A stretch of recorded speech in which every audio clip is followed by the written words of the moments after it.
Hello guys, welcome to Mark Room. So இன்னைக்கு Mark Roomல நம்ம discuss பண்ண போறது பேசஸ்ல எத்தனை OH மைனஸ் அயான் டிசோசியேட் ஆகும். So சிம்பிளா இது என்னன்னு சொல்லலாம், அசிடிட்டின்னு சொல்லலாம், கரெக்டா?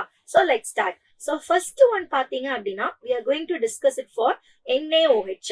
So இந்த NaOHல அங்க இருக்கிற ஒரு OH மைனஸ் அயான் டிசோசியேட் ஆகும். அப்ப what is the acidity? So acidity is actually 1 because ஒரு OH minus ion dissociate ஆகும். Second one என்ன கொடுத்திருக்காங்க, CaOH twice. அப்ப இதுல ரெண்டு OH இருக்கா, அப்போ the acidity is what? It is 2. And what is the third one? So third one is AlOH thrice. அப்போ இந்த AlOH thriceல எத்தனை OH minus ion release ஆகும்? 3 OH minus ion. So that it is 3. Acidity is 3. Okay. Acid சொல்லும் போது basicity சொல்லணும், base சொல்லும் போது acidity சொல்லணும்.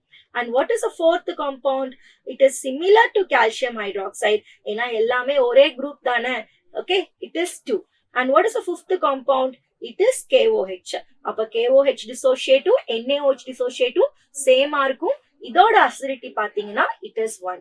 Okay, hope this session is helpful guys. So other base பண்ணி தான் இங்க செப்பரேட் பண்ணிருக்காங்க. So monoacidic அப்படின்னா ஒரே ஒரு OH கொடுக்கும், diacidicனா 2 OH, triacidicனா 3 OH. So இன்னொரு எக்ஸாம்பிள் கொடுத்திருக்காங்க. So hope this mark room is helpful. So we will meet in the next mark room. Thank you.